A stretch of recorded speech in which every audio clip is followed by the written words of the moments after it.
मुख्यमंत्री ब्रजेश पाठक द्वारा सर्वप्रथम दीनदयाल धाम पहुंचकर संचालित उद्योग केंद्र, फार्मेसी केंद्र, सिलाई प्रशिक्षण केंद्र का अवलोकन किया गया। तत्पश्चात उनके द्वारा स्मारक पर पंडित दीनदयाल उपाध्याय की प्रतिमा पर माल्यार्पण कर दीप प्रज्वलित किया गया और उन्हें श्रद्धांजलि अर्पित की। पंडित दीनदयाल उपाध्याय जी ने नए भारत की परिकल्पना की थी कि समाज में अंतिम पायदान पर खड़ा व्यक्ति जब तक मूल धारा में नहीं आ जाता, यानी जब तक उसके चेहरे पर मुस्कान नहीं आ जाती, तब तक नए भारत और आजाद भारत की परिकल्पना पूरी नहीं मानी जाएगी।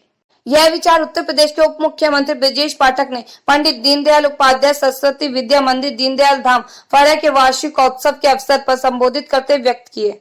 उप मुख्यमंत्री ने कहा कि पंडित दीनदयाल उपाध्याय की सोच थी स्वदेशी, गौ संवर्धक, जैविक खेती, सभी व्यवस्थाएं एक साथ हो। गौ संवर्धक की जो योजनाएं इस दीनदयाल धाम में संचालित हो रही हैं, इससे गौमाता के संरक्षण को मजबूती प्रदान हो रही है। उन्होंने कहा कि ऐसे दीनदयाल धाम जैसी व्यवस्थाओं को पूरे प्रदेश में लागू करना होगा।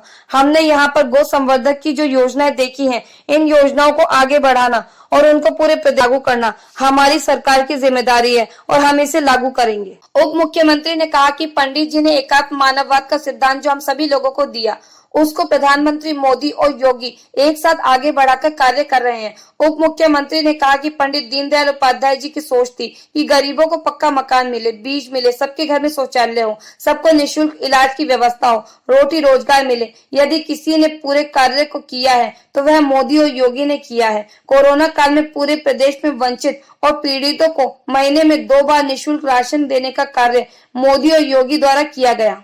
विशिष्ट अतिथि महेंद्र शर्मा, क्षेत्र प्रचारक, राष्ट्रीय स्वयं सेवक संघ ने विद्या भारती द्वारा चलाए जा रहे विद्यालयों पर प्रकाश डाला। उन्होंने कहा कि विद्या भारती द्वारा देश में बच्चों को संस्कारित और राष्ट्रीय भावना से युक्त शिक्षा दी जा रही है। विद्या भारती अच्छा कार्य कर रही है।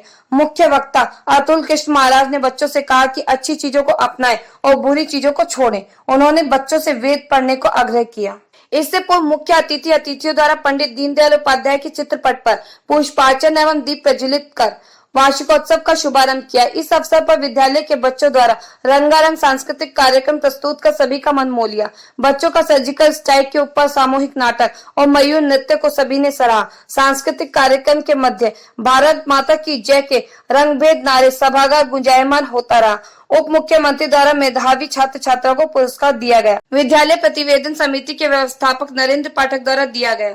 धन्यवाद ज्ञापन विद्यालय समिति के अध्यक्ष अशोक टेटीवाला ने किया। कार्यक्रम का संचालन प्रधानाचार्य हरेंद्र सारस्वत, जयप्रकाश दीक्षित, छात्राओं सृष्टि सारस्वत, रिजुता तोमर ने संयुक्त रूप से किया। उप मुख्यमंत्री ब्रजेश पाठक द्वारा सर्वप्रथम दीनदयाल धाम पहुंचकर संचालित उद्योग केंद्र, फार्मेसी केंद्र, सिलाई प्रशिक्षण केंद्र का अवलोकन किया गया। तत्पश्चात उनके द्वारा स्मारक पर पंडित दीनदयाल उपाध्याय की प्रतिमा पर माल्यार्पण कर दीप प्रज्वलित किया गया और उन्हें श्रद्धांजलि अर्पित की। उप मुख्यमंत्री द्वारा हरित रथ का उद्घाटन किया गया। जिस ढंग से पंडित दीनदयाल उपाध्याय जी ने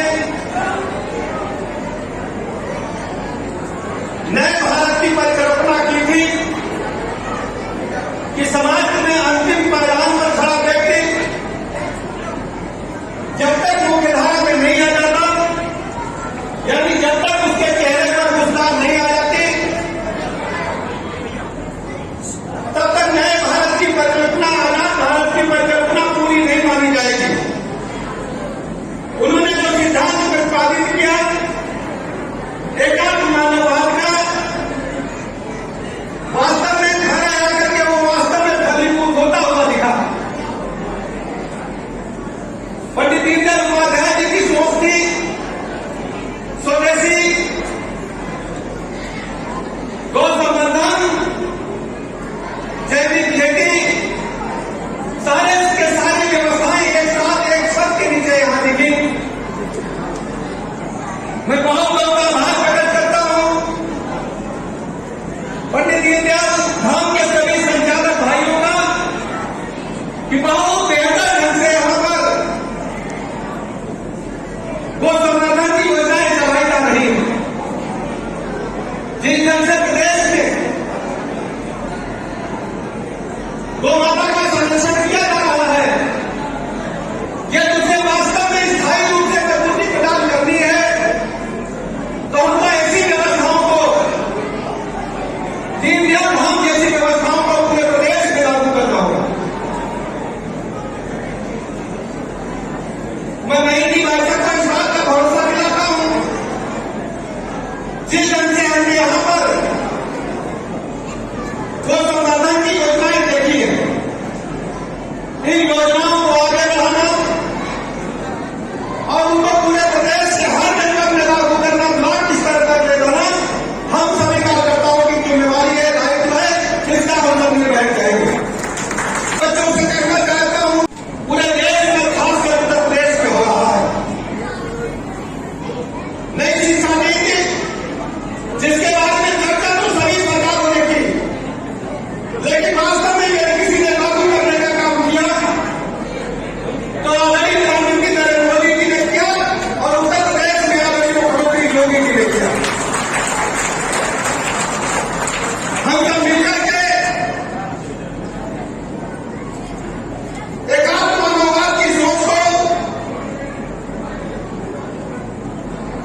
काम करेंगे।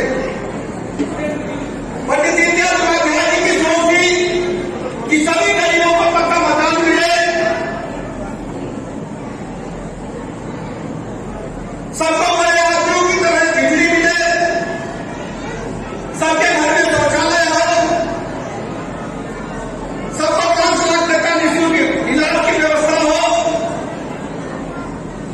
साथ ही साथ यदि रोजी रोजगार न चले, दोनों समय भोजन का भी इंतजाम हो। यदि वास्तव में इसको किसी ने पूरा करने का काम किया है तो आदरणीय मोदी जी और आदरणीय योगी जी ने किया है। जब कोरोना महामारी का काल आया तो आदरणीय मोदी जी ने, आदरणीय योगी जी ने पूरे प्रदेश के वंचितों को, पीड़ितों को महीने में 2 बार राशन निःशुल्क देने का काम किया। ऐसे अवसर पर बहुत अधिक बात न करते हुए मैं आदरणीय महेंद्र भाई